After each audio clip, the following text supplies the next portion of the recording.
Welcome, it's Invisible Walls 219. As if you don't have enough British people on the television right now with the Olympics going on, here's another one sitting in the hot seat.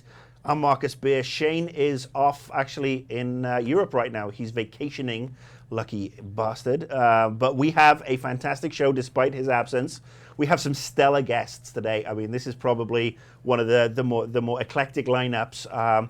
Sitting next to me is a video game icon, somebody who wears pants judiciously, and somebody I've known for several years, Adam Sessler. Thank you for joining us on Invisible Walls. My pleasure. It's also not like I have anything else to be doing these days. Well, it was either this or drinking scotch and watching the Olympics. And I can do that right afterwards. And we are going to do that right afterwards. Next to Adam, the voice of GameTrailers, Brandon Jones in the house. Thanks for having me as well. I love having you. I wish I could have you more often. Oh, jeez. And then next to Brandon, Patrick Morales, the voice of authority when it comes to all things awesome, even though I say so myself. I guess sometimes. Maybe once in a while. Well, let's hope today is a while. Yes. All right. So let's crack on with the show. Obviously, the game drought that we've talked about all summer, this finally coming to an end, gentlemen. We are starting to see some stuff coming through. I mean, I was very excited. Darksiders 2 arrived in my sweaty paws yesterday, even though we can't talk about that for 2 weeks. But we're getting to the stage now. QuakeCon is this weekend. So we're going to crack on, first of all, with a game that we've covered umpteen times. It's a game we have discussed, vilified, given up on. But Patrick, you went off to see Resident Evil 6. I did. The 53rd press event for Resident Evil 6. Yes. Where they announced Secret Mission 28. How many, the new Secret Mission, how many have they got of these things now? So the two big announcements they had, number one being, of course, Ada Wong being a playable campaign. We've seen her pop up in a few trailers so far, but we haven't really known what's up with her. But now they've confirmed that after you beat the first 3 campaigns with Leon, Chris, and Jake, you'll be able to play as her, and she's going to be the last campaign, basically. So this was their big reveal. This was like, this is the secret mission. This is the bonus. Do you think Capcom don't really get the term secret? Do they really need to announce this? And I'm asking this as an XPR person, where it's like, you know what? I have got a game that's coming out in 3 months or 2 months. We're taking a bit of a hit right now. So I'm really going to take this potentially cool nugget of a bonus mission, and I'm going to announce it 2 months before the product ships, so everybody knows all about it still, as opposed to saving it for the last minute and teasing it as, you know, because I mean, it's not as if, oh, we're holding it for print, because we know online, no disrespect to print, but online has moved on and is the preeminent force in gaming journalism. Right. So why the hell would they announce this right now? Why can't they just save it for another couple, you know, I mean, I would hate to tell anybody at Capcom a personal secret, because they would fucking give it up to the world. I mean, it's like, yes, I like gerbils. Next thing you know, it's all over Resident Evil 7, the gerbil mission. Well, I guess if I had to be the mouthpiece for Capcom, they're really playing up the fact that all of their campaigns are big, and Ada's is no exception. They mentioned something like each of the 3 campaigns that you first play through are about like 75 to 80% the length of Resident Evil 5. So that in itself kind of just shows how much work they're putting into it. Yeah, I guess I saw that, I read that, and I love, like, within games, especially in game marketing, it's like, look how much we're going to give you, irrespective of the quality of what you may have to play. I mean, I don't know if Resident Evil itself, even when it was really good, could actually support that much content and actually keep it fresh and interesting. Just because you're playing the chick and not the dude, you know, 5, 6, 7 hours later, does that make a compelling reason to sort of stay with it? Yeah, I mean, my girlfriend is often very quick to say it's not quantity, it's quality. Right. Thankfully, but it does seem to me totally bizarre. You know, and you got to play it last week. I did, yeah. And so is it worth it? So everything we've seen so far has not been worth it, and it's all well and good having the length of, you know, Resident Evil 4 times 4 now. Right. But if you don't have the quality of RE4, which was the last great game in that franchise, in my opinion. Right. And one of the few, I think, is also worth pointing out. Look, I love the first 2 Resident Evil games, and then Resident Evil 4. But I mean, Patrick, please. Yeah, I mean, I've had a really turbulent time with this game. I mean, when I first saw it at Captivate, I was really taken. I was like blown away because it looked really cool at the time. But that was when they had no hands-on. Flash forward to E3, when everyone finally got a chance to play it, some of the magic kind of disappeared because it's like, oh, really? Is this what we're getting? But then to where it is now, I have a little bit more faith in it. Playing Ada's campaign especially is really cool because it really felt a lot like Resident Evil 4 in a good way. I think when people played through 5, they were disappointed because it was trying to rekindle some of that magic of 4, but not really quite hitting it. The co-op was a turnoff. But with Ada, you're primarily in it single player, first of all. That's the big thing. And a lot of it is very paced very well compared to the other ones. I think when a lot of people played through the Chris campaign, they were kind of taken aback because it was like, am I playing a shooter game? Am I playing a survival horror game? But here they kind of hit that right tone and pace that people get with Resident Evil 4. And I think what they're really kind of trying to get at is, people have had slices of the final game to play up to this point, but when you start playing all of these together, it really kind of makes sense what they're going for, and I think it's in a better place right now than where it was at with E3. Okay. Well, I'll take your word for it because you've played more of it than anybody. The thing I'd probably lob out then is that if the Ada Wong mission is so good and it takes you back to RE4, why not make the first 3 missions more like that, get that pacing right? Mm-hmm. And if you have this new character, great. I mean, it just seems to me that Capcom a wise man said to me just before we started that Capcom couldn't sell money right now. And I think that's probably, and maybe I'm being too hard on it, but we'll see. But there's a new multiplayer character as well, yes?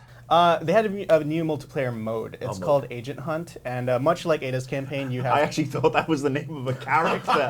You're not the only one. You're not the only one. Was his first name Mike? Ethan. Yeah. But no, that's a really easy mistake to make. A bunch of people have already kind of had that same experience. But basically, Agent Hunt means that once you beat the game, you have this special opt-in mode where you can basically invade someone's multiplayer campaign, like Dark Souls or Demon Souls, and basically spawn as a monster, kind of like Left 4 Dead, where you have your own kind of unique moveset. You're basically there to give them a hard time. You're not there to co-op So you at can all. basically be an asshole. Yeah. All right, now this game is looking good to me. Yeah, there you go. I really like this idea, but back to where Capcom drives me crazy. Like, why do you have to that you unlock have to play the entire game to unlock it, and it's this very Japanese, dev mentality that they want you to see and experience everything. Right. Whereas this could be one of the best selling points for the game because it is kind of novel. I've dreamt of kind of wanting to sneak into someone's game as an enemy. But you're saying, okay, now you're going to play a game 5, 7 times the size of Resident Evil 4? I mean, it's a big game. Yeah, I mean, that's just kind of a tall order, and I think that you're not reading your audience right. Give them all that they want at the beginning. Call of Duty does that beautifully, and they decide kind of how they want to sample it. Yeah, I mean, they should definitely take a page from their fighting games. All the characters are there right away. Why not have all the modes? Yeah. Have they done any comparisons to Ada's mode in RE4? Because, this wasn't that big of a surprise because you did have this mode in RE4, and they're kind of treating it like it's this brand new thing, where I didn't actually play that until recently when I did the RE retrospective. And it was okay. It kind of, revisited a lot of places I'd already been to in the game. Yeah. So I kind of have that fear that it's just going to be that again. It'll be fun to play as their character, but it's like, I've already been in this hallway. I've already fought this monster. I can't say for sure how much of it is going to be a rehash of the previous campaigns because I don't know what the other campaigns have in comparison. But one of the selling points they're making with Ada's campaign is that you're going to be able to retread kind of in the shadows of the other campaigns and kind of see what was taking place behind the scenes just to kind of illuminate some of the mysteries going on. So that's mainly why they want people to jump back into the game. As kind of like a treat, like, oh, you didn't know what happened in the X scene? Well, here's, Y location with Ada, and now you can find out. Why do I think that come early October, we're probably going to devote an entire episode of Invisible Walls to Resident Evil 6? I think it's going to be a very divisive game. All right, thank you. So now we're going to jump onto a little bit of news that broke this week, and I picked this news because I don't know how to feel about this. I feel pissed actually. The Old Republic, the EA have announced that it's going free to play later on this year, and as somebody who dropped down a rather large amount of cash for the special edition and has been paying his subscription faithfully every month, I'm a little bit irked that 9 months after the product ships, and it's going free to play to the extent that all the campaigns 100% free. The what you pay for then in real money or in campaign credits are the ultra high raid, the cool raid stuff, cool swag, cool loot. And EA have said that they're going to be rewarding people who've bought it day one and et cetera, with these this in-game money for you to spend. But I mean, let's ask the question. With the exception of World of Warcraft, is the $14.99 a month subscription model dead for MMOs? I mean, Secret World came out, has got quite a good reception, but I've not seen 3 or 4 million people jumping onto it from the get-go.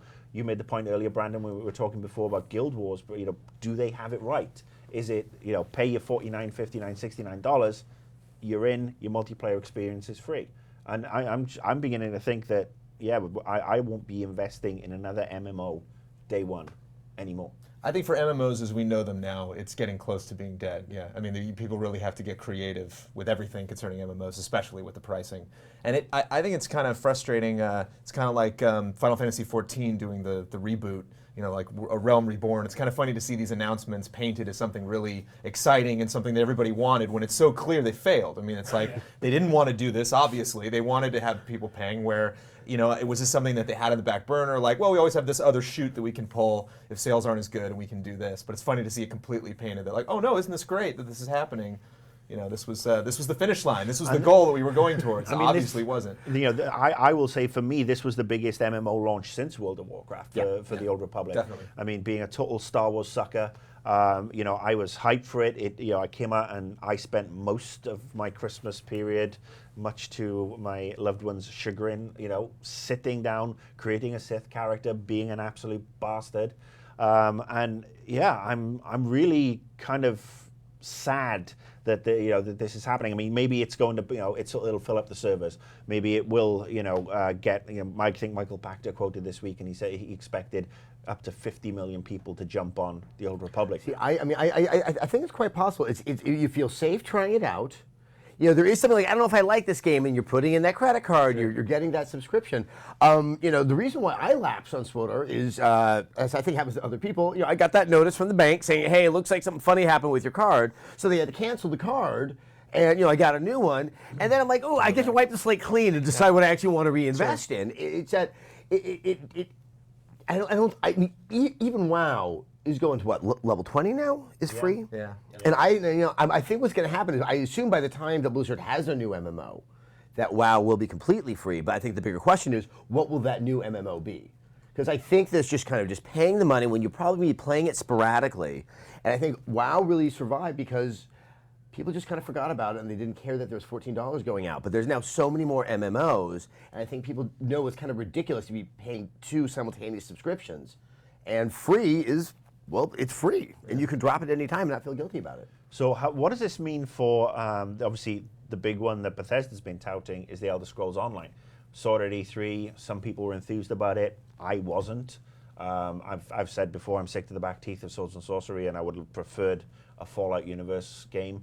I mean, Bethesda must be sitting and thinking, shit, if Star Wars can't justify 12 months at a full subscription, how are we going to manage it? It doesn't matter that Skyrim was one of the biggest selling games, and we know everybody loves the Elder Scrolls franchise.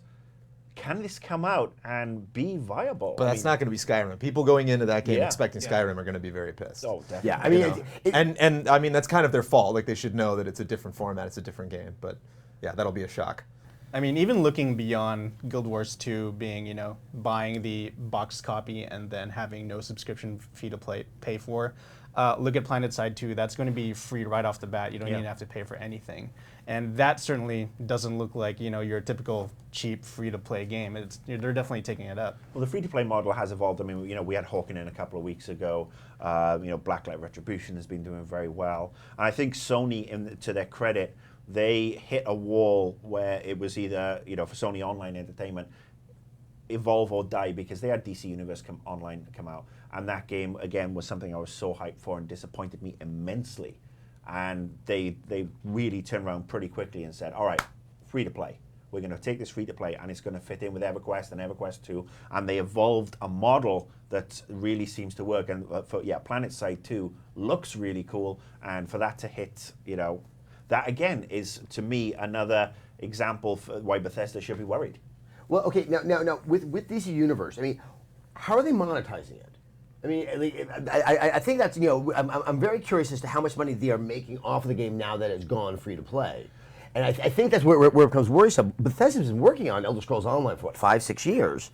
You know, if they go free to play initially, can they see a return on investment that can, you know, sort of, they has at least a path to get them to the black? I mean, I think that's where it's tricky, that when you see, say, Hawkins, say, Blacklight, they were made from the outset, and probably with costs in mind, that this is going to be free to play and how they're going to generate that income. But how do I you think we have to get out of this generation where people thought they could have subscription-based models and get to the next generation where everyone from the outset is making free-to-play MMOs. Yeah, I think it'll be interesting to see, and I'm just gonna.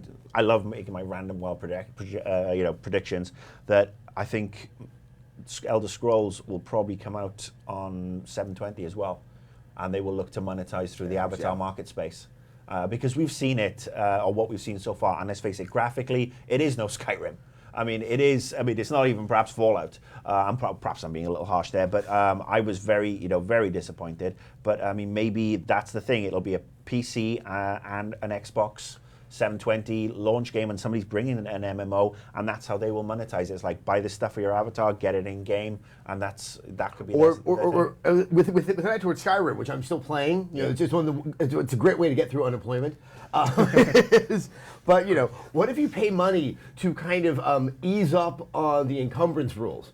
Or you pay some money to, you know, maybe all the shopkeepers have a lot of money at all times in the game. I mean, there are ways that they can find for a Western audience that isn't just cosmetic. Yeah. You know, that like, hey, I don't feel like working as hard tonight, so I'm going to drop down $5 so I can just be a little bit more efficient in how I play it. I mean, there are ways I think they can make that free-to-play model work without breaking their game or without just making it seem completely stupid. Well, their core audience are going to be people that played Daggerfall and want to see Daggerfall in 3D. That's like a big draw for a lot of people that are going to play that game, and they're going to have that set audience no matter what. How big is that core audience? How big is that core audience? And I think one way that they can possibly play against that is making, you know, if I'm jumping into Elder Scrolls, like if there's some item that was in Daggerfall, I didn't play Daggerfall, so I just get the general Elder Scrolls experience. But if you made that extra cosmetic item that was linked to how the old game played, or how the old game, you know, Elder Scrolls 1 or 2 or 3, then possibly you could capitalize on them being like, I want that beyond the regular experience. I think the only issue with that is that obviously the free-to-play model comes out of China.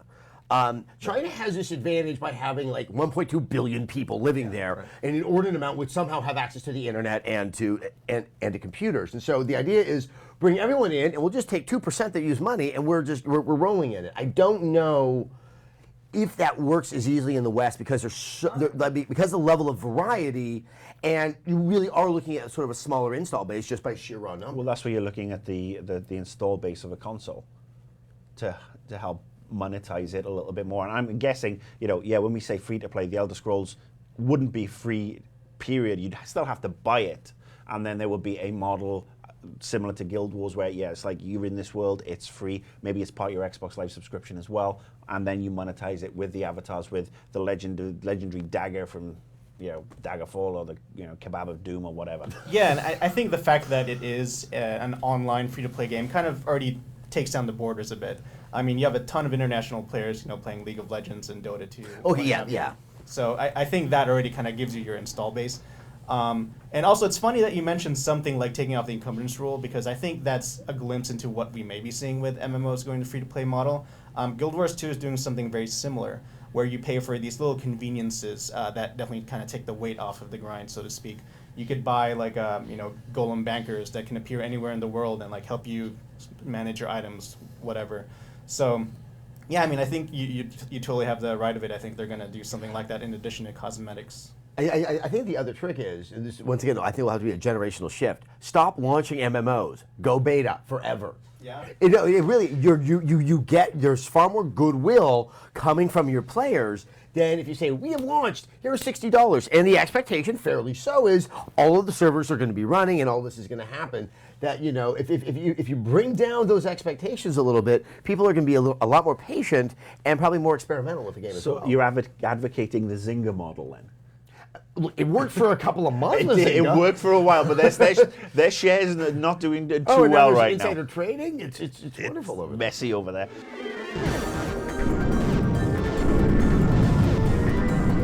Next up, we are going to talk to Brandon, because you have an countdown to promote and pimp and generally talk about. And this is, I mean, I got to say, when you told me the name of this, I actually had a Doctor Who moment, because it's Fallen Angels, and I automatically think of the Weeping Angels from Doctor Who. But Then you explained the premise to me, and I'm like, I'm so up all in this. This was. You did this for me, didn't you? I always meet with Shane, and I'll throw like 10 or 20 ideas at him, and he bid on this one right away. And this was the top 10 fallen angels, so the top 10 franchises that. The requirement was that it had to be not only just like, oh, something that people loved, like couldn't be a cult thing, had to be, this was top of the industry at one time, and just since is what the heck happened to this to this series. And my number one that I was voting for that didn't get number one and only made to number two was Silent Hill. That I thought was the saddest franchise that I can think of as far as just completely slipping into obscurity and really seeming to do nothing about it. Like, it doesn't seem like Sonic won it. Like, Sonic was the number one pick. But at least Sonic, like, seems desperate. At least they seem to be making, like, really drastic, crazy decisions to try to do something. Where Silent Hill just kind of... Well, I think with Sonic, at one point, they trapped Yuji Naka and just put him, like, in a room so he couldn't affect things. Because what was it wasn't even a Sonic thing. What was the one with the chicken boy? Billy Hatcher, the giant egg. Yeah. How do you agree like that? I stopped playing Sonic after Tails was introduced. I fucking hated Tails. Yeah, and Knuckles. There's a Knuckles, kid. that was There's another a kid who still hates me on Twitter. He goes, "Why do you hate Sonic's friends?" No, that's the thing. And it's because they suck. Knuckles. That was Sonic 3, wasn't it? Oh no, Sonic and Knuckles. Yeah. Yeah. Because when did Tails come in? Was Tails in Sonic 2? Oh, I can't even tell them apart. There's Sonic and the Stupids. That's how it works in Sonic. All right. So was there a entry on the countdown? Obviously, we don't want to give the whole thing away. We want people to go watch. Was there one that kind of surprised the hell out of you?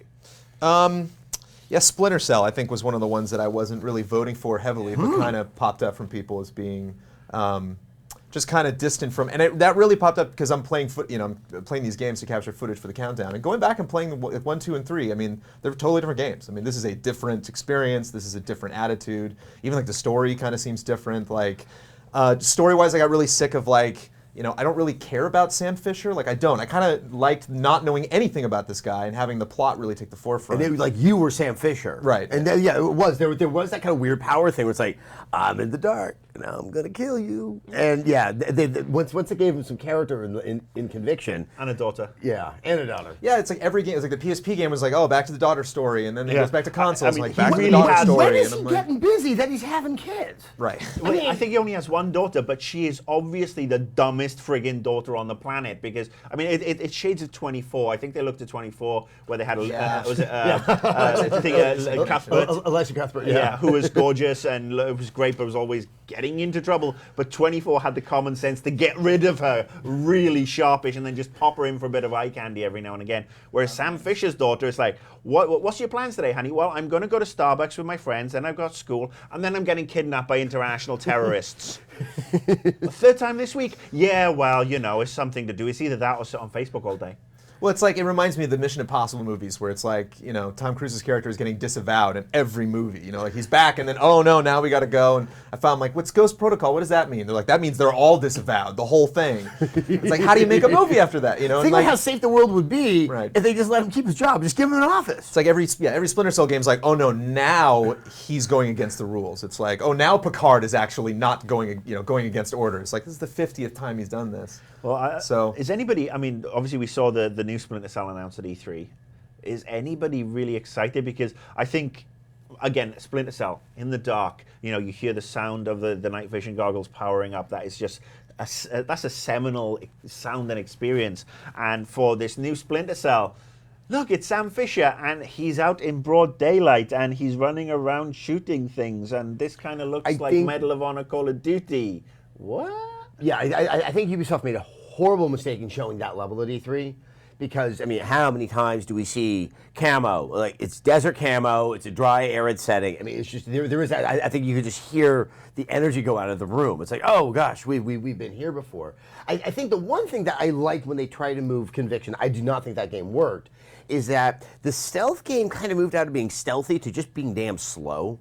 Sure. And there is a tedium, especially when you trigger an alarm, when you screw up. It's like, okay, I'm just going to go back to the load. I'm going to try this all over again. That sense that I can kind of be a little bit more efficient and a little more dynamic.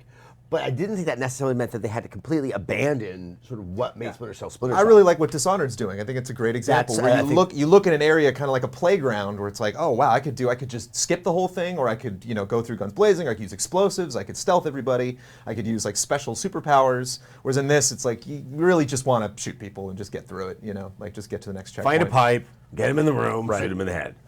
All right, so this actually should be up by the time we It's up, air. yeah. It's up now? It should be up, yeah. All right, so check that out. I just love anything that bitches. You know that. And apologies to Sonic fans because we did the top 10 worst blockbusters, the top 10 games that were horrible that sold over 1 million copies, and Sonic won that as well. I mean, I assume probably all outlets will get together and do one last bash on Sonic, and then we're just done. retire Just bury it him, from, because I mean it will be at the top of the list probably for another decade. Bury him right next to Indiana Jones. Just bury him. Poor Sonic. Be done with it.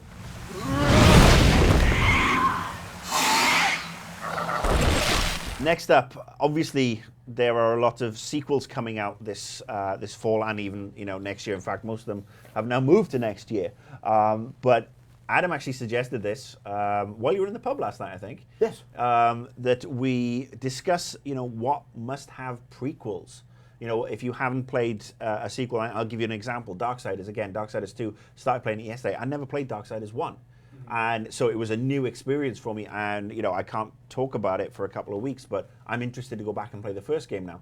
So I mean, we have Assassin's Creed, we obviously have a Call of Duty, we have Medal of Honors coming this year, we have Halo, BioShock next year, and I mean, I'm actually going to start the ball rolling with BioShock because that's one with Infinite that I've obviously been jonesing for, no pun intended, for such a long time.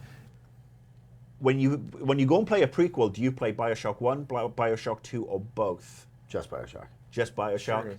But I mean, look, it's a reinvention, right? I mean, do you see a lot of... I think they really want to make a new game. It's why they didn't really focus so much on BioShock 2. That frame of mind. I mean, I think, I didn't like BioShock 2, and a lot of people who did, and good luck to you. But, I mean, the first time that you're going, the plane crashes in BioShock 1, and you're swimming, and you find this island, and you're descending into the Rapture. Yeah.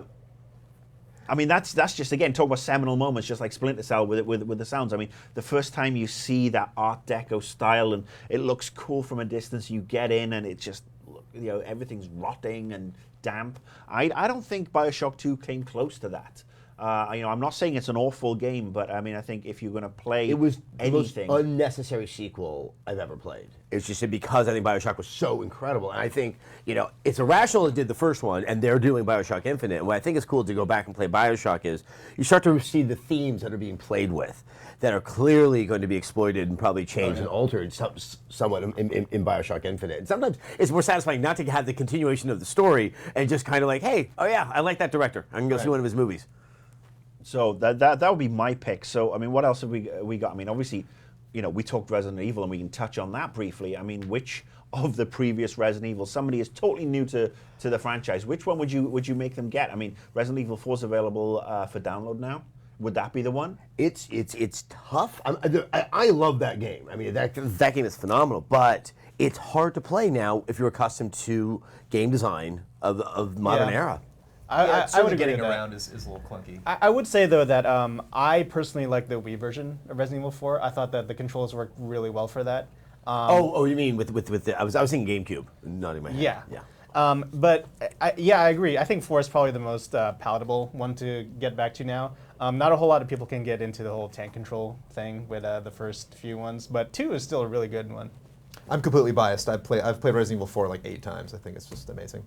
And I still had fun with 5. Like 5 was pretty cheesy, but I still, just from a like shooting people in the head is fun in video games perspective. Like I enjoyed RE5. My pick would actually be Black Ops. I might replay that one. I thought the story in Black Ops was really great, and I didn't particularly pay attention or enjoy stories in Call of Duty games that much.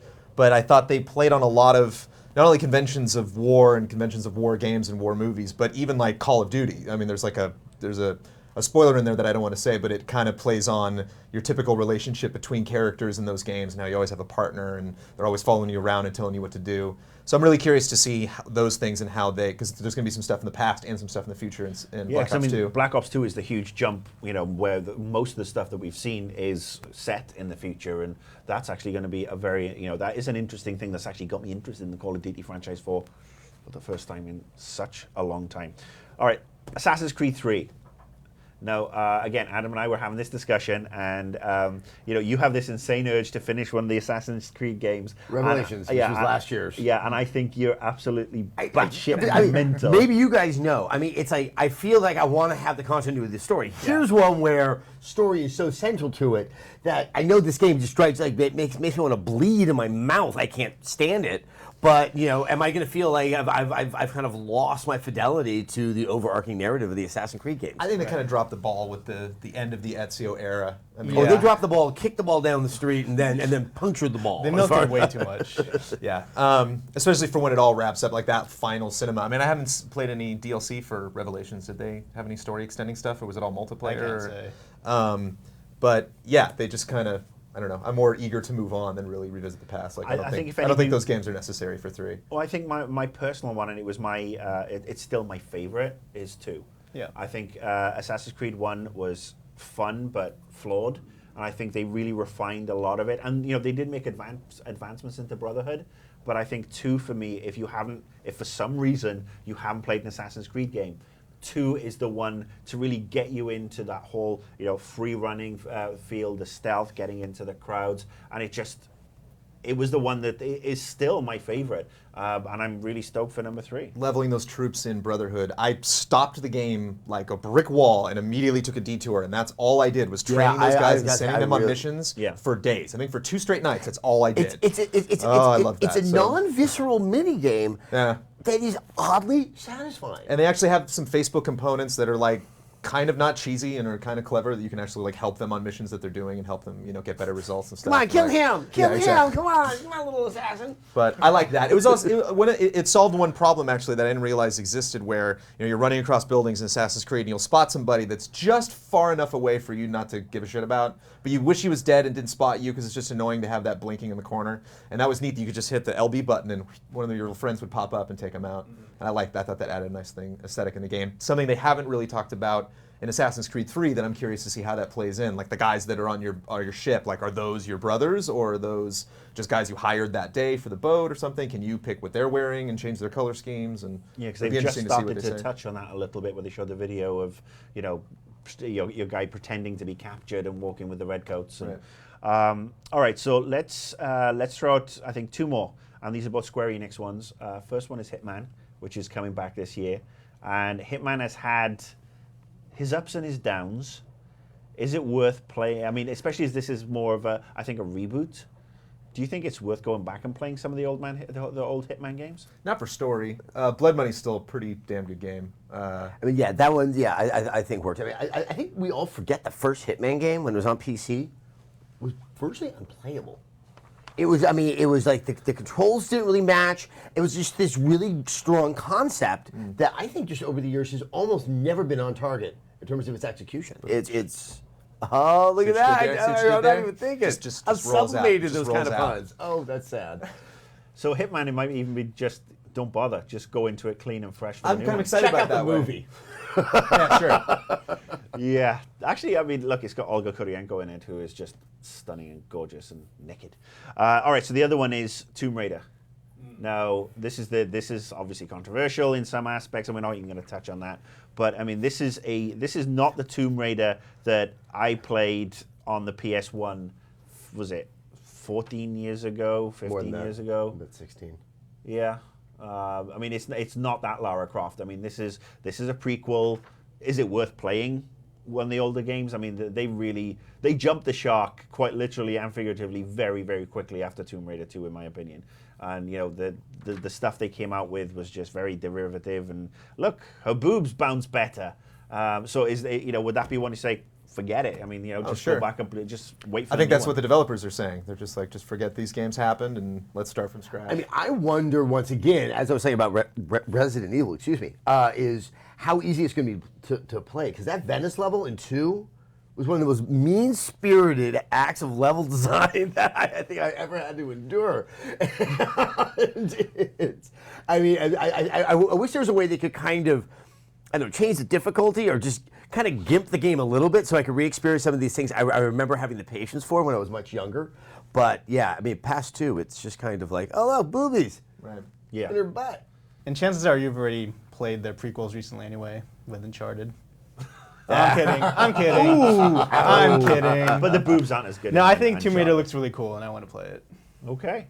All right, so those are our recommendations that if there are any of these sequels or indeed prequels that are coming out this in the next 6 months, those are the ones we recommend you go play. And we're awesome, so we should know. According to what the rat told me, if I cross the parking lot, I'll come to the stadium that was used as a safe place for survivors. All right, last segment of the show, and Justin Spear has jumped in. He's replaced Brandon, because we're going to talk about downloadable games. Obviously, Summer of Live Arcade. There's been a bunch of stuff coming out on PSN, and that's really kept us going, I think, games-wise, this year, or this summer, rather. And Justin, we're going to talk about Deadlight, which hit XBLA this week. And it's, I mean, you've played it all the way through. You did the review. I have only played a very small segment, but it definitely feels like Shadow Complex meets Limbo with zombies. Would I be right?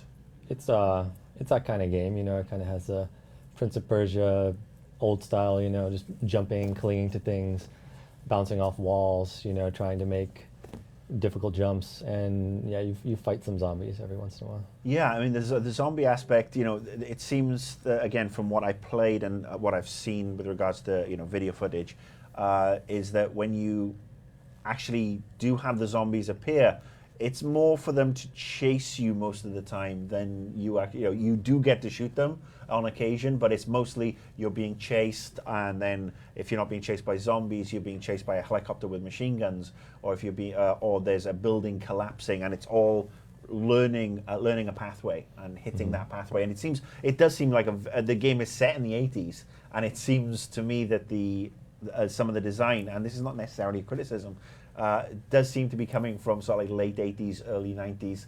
I'm thinking Flashback, I'm thinking, Prince of Persia. Yeah, I mean, it's probably, if you can appreciate that style of game, this game might do more for you.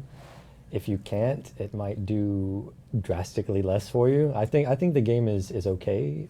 It's got some cool stuff. And you talked about the zombies and the direct combat not being a huge part. One of the only things that you can kind of really play around and improvise with is your character can call or whistle to distract people. And sometimes you can get zombies going off ledges, or you want to like make a big jump and make a break for it. You get everyone to come right over to where you are, jump over their heads.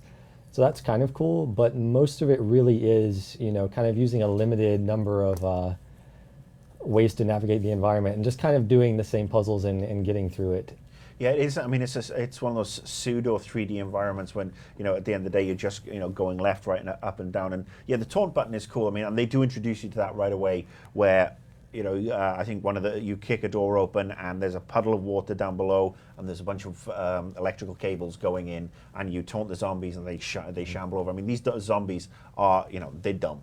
They've not evolved in any way, shape, or form. Or you drop, you'll see a little thing where the wood's rotten here, and you see a big power generator above you. So you drop the power generator straight through. The zombies are gonna walk in, and that seems to me. I mean, I was hoping for perhaps more combat. Yeah, well, I think playing around with fun. the zombies, it's kind of like a fun thing to do. But really, I felt a lot of the times I was doing it and I was using the call thing, I'm like, they didn't really intend for me to do this because I'm making the game way, way easier. So the element, it's not really figuring out how to beat the zombies or how to, get through a combat scenario. That's just something, that's kind of doing it to distract yourself. They're there to distract you from just making your way through the environmental puzzle, finding the right thing to do, finding the right place to jump. No, it sounds a little bit like with the helicopters that it's also trying to force you to go forward, that you can't spend too long they're fussing about how you're going to get through a jump sequence. Well, there are particular kind of chase sequences. Well, they'll turn up the music and basically, you have to go and just complete the sequence or die, and you really will, Die. You will die if you don't. You know, sometimes it's tough to see. You know, you don't know exactly what's ahead. And maybe it's too late to react. You just have to take that knowledge and go through it next time. So, you know, a little bit. I did get kind of annoyed at the game. The second part of the game is kind of an extended underground trap layer where you're, you know, jumping over these spikes and doing all these things. And you're like, oops, that was the wrong thing to do. Oh, this actually, you know, I jump on this and then the platform, you know, crumbles like a second after. So, you know, there's some trial and error stuff in there. And if you don't like that, it's... Yeah, that thing to me, that is not very irksome. And it's kind of a shame because stylistically, I think the game looks really lovely. I mean, I think, you know, the sort of like, you know, comic book, graphic novel art style for the cutscenes. The voiceover acting is actually really quite good. Some of it's kind of corny though. Yeah, it varies, you know. The stuff I've experienced, I mean, you know, just the opening sequence where, you know, you had to shoot somebody in the head because she was covered in zombie bites. I mean, you know, again, we're talking about a $14.99 game here. So, you know, more power to them. And I think it was just one of those things that perhaps they fell too in love with that one particular style, you know, the flashback, Prince of Persia, Shadow Complex style, and didn't, you know, they could have expanded it a little bit more.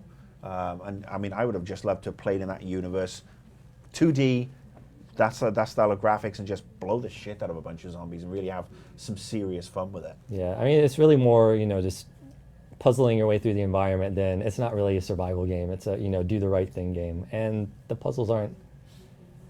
If you get hung up, you're maybe more likely to get hung up on something that, you know, you can't tell if you can make a jump or not. You're trying to jump, and your dude jumps, you know, he's a super agile ex-Canadian park ranger.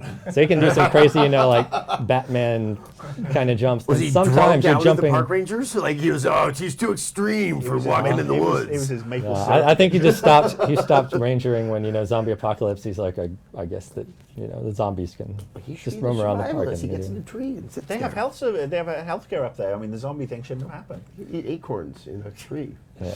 Well, All right. there's no cure for the zombie apocalypse. So your review is up right now. Is it? Is it? I'm not 100% sure because All right, I haven't the review reneged might yet. be up right now. So now we're looking in. Yeah, I in the walk into future this now. office once a week. Don't expect me to know what's going on.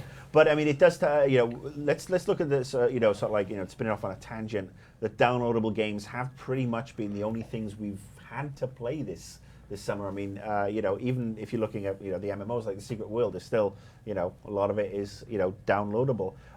Tony Hawk came out last week on XBLA, and I played that, and I got to say, it took a little bit of getting used to for me because I played Tony Hawk on the PlayStation, and just there was a different feel to it. But after a certain amount of time, I mean, I was so back into it, and it reminded me how good the franchise used to be, and how Activision really not only screwed the pooch, but then killed the pooch, defecated on the corpse, set fire to the corpse, and fed it to everybody else with the Tony Hawk franchise. Sounds like a pretty good nominee for a Fallen Idol. Oh, I think so. It's a shame. It's a shame Brandon had to leave. But I gotta say, I mean, I really liked. I mean, and again, for me, this seminal moment, and I'm just using this word. This is my word of the day: toilet paper in full effect. Seminal. It was Anthrax and Public Enemy came on with "Bring the Noise." And there is nothing better than, you know, just Welsh grinding people. and popping around, you know, just skating up the side of a wall and listening to that soundtrack. I just wish actually I could just loop that soundtrack the entire game. You know, it was Neversoft that made the first couple of games. Yeah.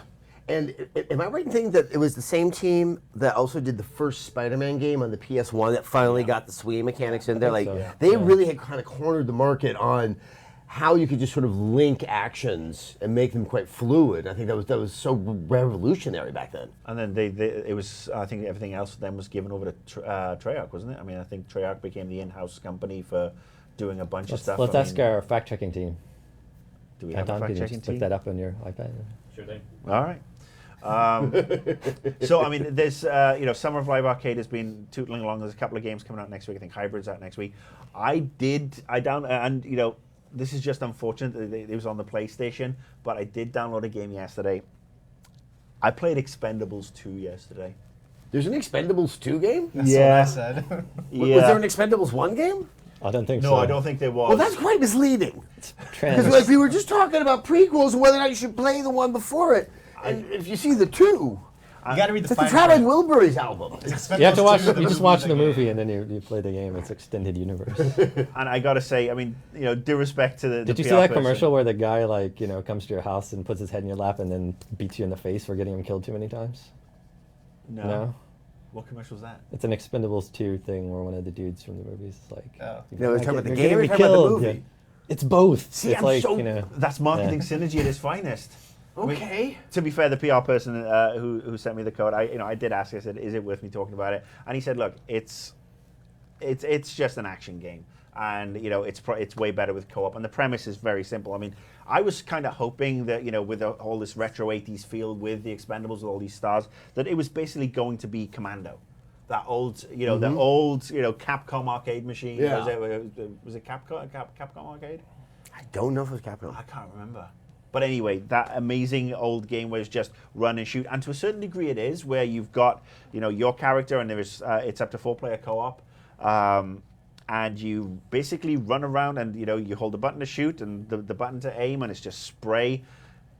Unfortunately, it is kind of buggy and it's not a huge amount of fun. But I will say it's worth taking a look at for one thing: the digital recreations of the stars. So you've got Sylvester Stallone, who does look like Sylvester Stallone in the game. Even kind of sounds like him. I'm not sure if they got the real guy or just somebody with a mild form of brain damage.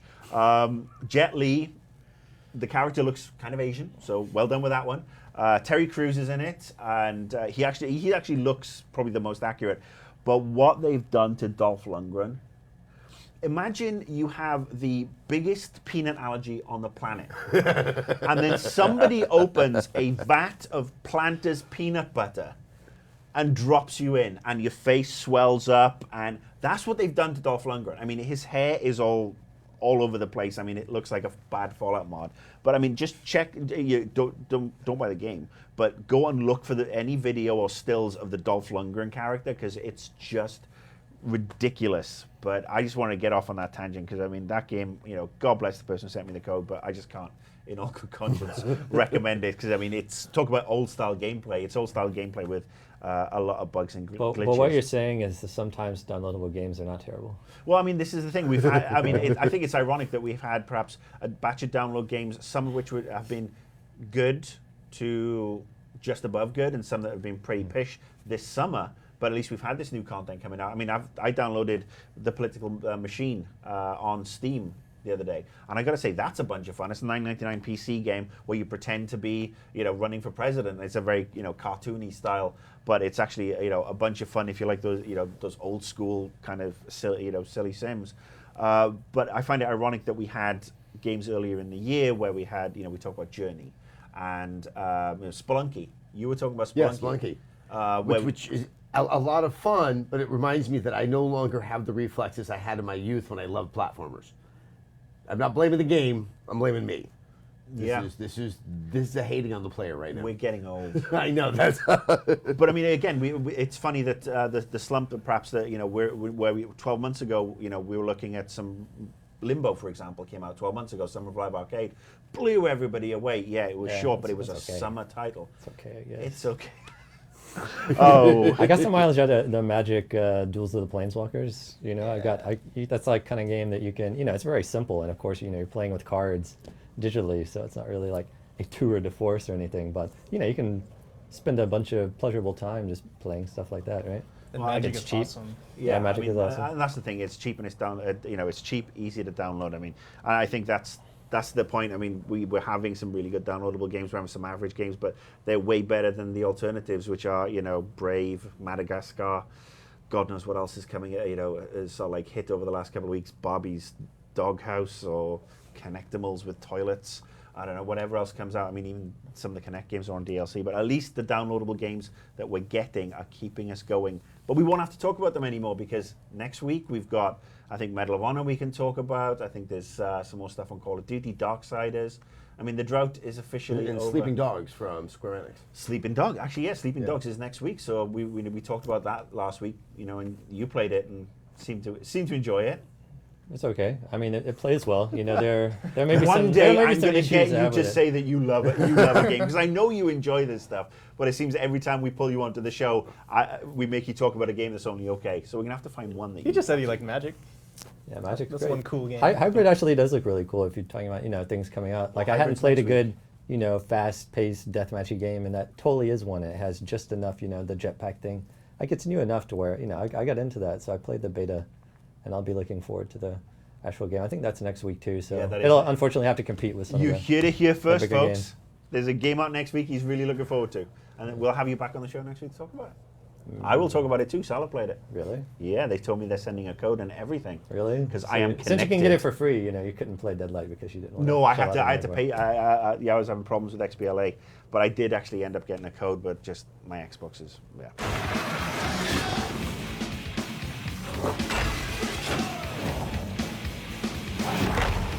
That's our show for this week. Ran a little bit long. Hope you've enjoyed it. We've kind of like sprawled all over the place, but I think we had some good stuff. Thanks to our special guest Adam Sessler, My pleasure. and to Justin Spear, and to Patrick Morales, and of course to Brandon Jones. Check out the countdown. You It should be up now. forgot viewers like you. Oh yes, and viewers like you who keep us in our lavishly expensive and extortionate lifestyles. I'm off now to put on my baby sealskin slippers and eat caviar from the nipples of a perfect seal. 10 model. From who? Baby seal. A baby seal. He said a Navy SEAL. Yeah, Navy seal.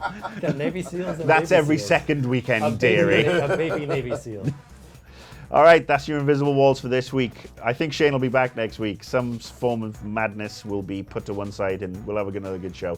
Cheers. We're not up, we're not out, we're just off to the pub. Bye.